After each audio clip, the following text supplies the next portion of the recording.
Hello दोस्तों, एक बार फिर से आप सभी का मैं बहुत बहुत स्वागत करता हूँ। एक सबसे बड़ी खबर लखनऊ से निकल कर आ रही है, जहाँ पर आज बीएसपी की एक बहुत बड़ी बैठक हो रही है। जी हाँ, और जिस तरीके से 4 राज्यों में बसपा ने प्रदर्शन किया, लोकसभा चुनावों को लेकर क्या रणनीति हो, किसको टिकट मिले किसको ना मिले, इसको लेकर एक बहुत बड़ी बैठक आज लखनऊ में हो रही है।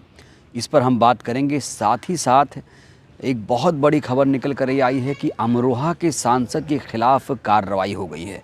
अमरोहा सांसद दानिश अली के बारे में आप जानते होंगे, उनके खिलाफ बीएसपी ने कार्रवाई कर दी है। अब उन्हें पार्टी से क्यों निकाला गया? तो दोस्तों, आखिरकार जिसका डर था वही हुआ। दानिश अली के खिलाफ बहुत बड़ी कार्रवाई हो गई है। दानिश अली साहब, आपको याद होगा, काफ़ी मुखर वक्ता हैं वो, बसपा के कद्दावर सांसद हैं वो। हालांकि पार्टी से निकाल दिया गया है उन्हें। अब आपको याद होगा, दानिश अली साहब वही व्यक्ति हैं जिनके खिलाफ भाजपा सांसद रमेश बिधूड़ी ने आपत्तिजनक टिप्पणी की थी। ऐसे ऐसे शब्दों का इस्तेमाल किया था उनके खिलाफ जो हम कैमरे पर भी नहीं बोल सकते। लेकिन बिधूड़ी के खिलाफ, ब्रिजभूषण के खिलाफ अभी तक एथिक्स कमेटी ने कोई कार्रवाई नहीं की है।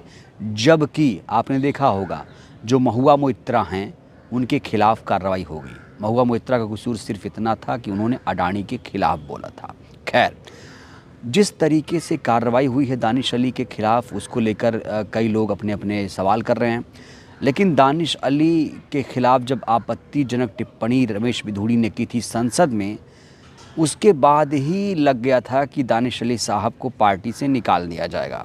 ऐसा मैं क्यों कह रहा हूँ, याद करिए, जब दानिश अली साहब के खिलाफ ये सब हो रहा था तो दानिश अली साहब कई लोगों से मुलाकात कर रहे थे, या यूँ कहें कि वो उनसे कई लोग मुलाकात कर रहे थे। राहुल गांधी ने तुरंत इस प्रकरण के बाद उनसे मुलाकात की थी, और अखिलेश यादव से मुलाकात कर चुके थे, अजय राय से मुलाकात कर चुके थे। और ये जो हो रहा था, ये जो कुछ भी हो रहा था, वो बसपा सुप्रीमो पचा नहीं पा रही थी। बसपा सुप्रीमो को ये सब अच्छा नहीं लग रहा था, क्योंकि लोग कह रहे थे, देखिए भाई, राहुल गांधी आ गए, मायावती जी मिलने नहीं आई। तो ये सब कहीं ना कहीं बसपा को ये चीज़ें अच्छी नहीं लग रही थी। और तभी मुझे महसूस हो गया था, मुझे तो ये आभास हो गया था कि दानिश अली साहब को पार्टी से निकाल दिया जाएगा। आखिरकार अब उनके खिलाफ कार्रवाई हो गई है। अमरोहा से ये पहली बार सांसद बने थे, पहली बार बसपा में इन्होंने 2019 में बसपा ज्वाइन की थी। अब इनके खिलाफ कार्रवाई हो गई है। अखबार ने भी फ्रंट पेज पर ये खबर छाप दी है। ऐसे कोई अच्छी खबर आए तो अखबार अमूमन नहीं छापता है, लेकिन ये जो खबर आई है इसको लेकर अखबार ने फ्रंट पेज पर ही छाप दिया है। और लिखा है अखबार ने, पार्टी विरोधी काम नहीं किया, सरकार की नीतियों के खिलाफ आवाज़ उठाई अली। कहा, विरोध करना जुर्म है तो मैं सज़ा भुगतने के लिए तैयार हूँ। और कांग्रेस से करीबी दानिश को पड़ी भारी। अखबार यहाँ पर साफ तौर पर लिख रहा है कि कांग्रेस से करीबी होने के कारण दानिश अली को पार्टी से निकाल दिया गया। हालांकि सतीश मिश्रा, जो बसपा के महासचिव हैं, सतीश मिश्रा ने जो चिट्ठी जारी की है उसमें लिखा है कि ये भाई पार्टी विरोधी गतिविधि में शामिल थे। तो दोस्तों, बड़ा सवाल ये है कि क्या वाकई बसपा सांसद दानिश अली पार्टी विरोधी गतिविधि में शामिल थे? क्योंकि इनका जो निलंबन हुआ है इसी आधार पर हुआ है। अब जाहिर तौर पर दानिश अली साहब जब बसपा में नहीं हैं तो अमरोहा से तो टिकट नहीं पाएंगे, उन्हें टिकट नहीं मिलेगा।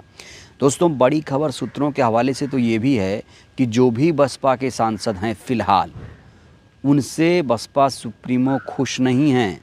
तमाम जो सांसद हैं, मैं आपको बताऊं, 2019 के लोकसभा चुनाव में बसपा के 10 सांसद जीतकर लोकसभा पहुंचे थे।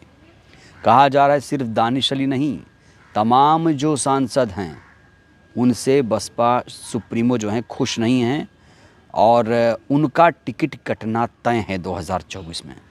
तो दोस्तों, मायावती जी ने जिस तरीके से कार्रवाई की है, जिस तरीके से बसपा ने दानिश अली साहब को निकाला है, उसके बाद कुंवर दानिश अली साहब ने प्रतिक्रिया दी है ट्विटर पर। उन्होंने लिखा है, मैं बहन मायावती जी का हमेशा शुक्रगुजार रहूँगा कि उन्होंने मुझे बीएसपी का टिकट देकर लोकसभा का सदस्य बनने का मौका दिया। बहन जी ने मुझे बसपा संसदीय दल का नेता भी बनाया। मुझे सदैव उनका असीम स्नेह समर्थन मिला। उनका आज का फैसला दुर्भाग्यपूर्ण है। मैंने अपनी पूरी मेहनत की, लगन से बसपा को मजबूत करने का प्रयास किया, कभी भी किसी प्रकार का पार्टी विरोधी काम नहीं किया। इस बात की गवाह मेरे अमरोहा क्षेत्र की जनता है। मैं बीजेपी सरकार की जन विरोधी नीतियों का विरोध ज़रूर किया, करता रहूँगा। चंद पूंजीपतियों द्वारा जनता की संपत्तियों की लूट के खिलाफ मैंने आवाज़ उठाई है, उठाता रहूँगा, क्योंकि यही सच्ची जनसेवा है। यदि ऐसा करना जुर्म है तो मैंने ये जुर्म किया है और मैं इसकी सज़ा भुगतने को तैयार हूँ। मैं अमरोहा की जनता को आश्वस्त करता हूँ कि आपकी सेवा में हमेशा हाजिर रहूँगा। तो ये दानिश अली साहब की सफाई है। हालांकि अब सफाई से क्या होता है, उनकी सांसदी जा चुकी है। और ख़बर मैं बता रहा हूँ आपको, बहुत बड़ी खबर, जो भी सांसद हैं मौजूदा बसपा के, उन्हें टिकट मिलना मुश्किल है। ना सिर्फ दानिश अली साहब बल्कि जो भी सांसद हैं, तमाम सांसदों को कहा जा रहा है कि टिकट कट जाएगा, नए सिरे से टिकट का वितरण किया जाएगा। खैर, आज की एक बैठक है लखनऊ में, ये खबर हमने आपको बहुत पहले दिखाई थी। आज है 10 दिसंबर, आज बहुत बड़ी बैठक लखनऊ में हुई और इस बैठक में बहुत सारे महत्वपूर्ण फैसले लिए गए। कहा जा रहा है कि नए सिरे से टिकट का बंटवारा होगा और मिशन 80 को लेकर बसपा जुट चुकी है। अब देखते हैं क्या कुछ होता है। खैर, 4 राज्यों में जिस तरीके से बसपा का प्रदर्शन रहा, उसको लेकर भी लगातार कार्रवाई हो रही है, क्योंकि मध्य प्रदेश में बसपा को कोई सीट नहीं मिली है, छत्तीसगढ़ में नहीं मिली है। हालांकि ईवीएम को लेकर भी सवाल खड़े हो रहे हैं कि ईवीएम ने बसपा को धोखा दिया। तमाम जो बसपा उम्मीदवार हैं वो कह रहे हैं कि हम तो जीत जाते, लेकिन ईवीएम की वजह से हम हार गए। तो तमाम बातों की समीक्षा यहाँ पर की जा रही है, रणनीतियाँ बनाई जा रही हैं। अब बसपा किस तरीके से आगे बढ़ेगी। दोस्तों, तमाम जो कई लोगों को बसपा ने इस समय निकाला है। आपको याद होगा दोस्तों, बसपा ने कई नेताओं को जन विरोधी गतिविधियों के कारण पार्टी से निष्कासित किया है, चाहे इमरान मसूद हों, चाहे अमरोहा सांसद दानिश अली साहब हों। तमाम लोगों को निकाला है। और क्या होगा 2024 में, इसको लेकर रणनीति लखनऊ में बन रही है। गठबंधन होगा कि नहीं होगा, इंडिया गठबंधन के साथ जाएंगी कि नहीं जाएंगी, क्या होगा, क्या गठबंधन से चुनाव लड़ेंगी या बिना गठबंधन के वो लोकसभा चुनाव लड़ेंगी, ये बहुत बड़ा सवाल है। देखते हैं क्या होता है। तो ये है बहुत बड़ी खबर आज की, जिसे आज हमने आप तक पहुंचाने की कोशिश की। दोस्तों, फिलहाल के लिए इस वीडियो में इतना ही। वीडियो अच्छी लगी हो तो लाइक करिए, चैनल को सब्सक्राइब करिए, सहयोग करिए, वीडियो को जन जन तक पहुंचाइए, जिससे देश की जनता जागरूक हो। शुक्रिया।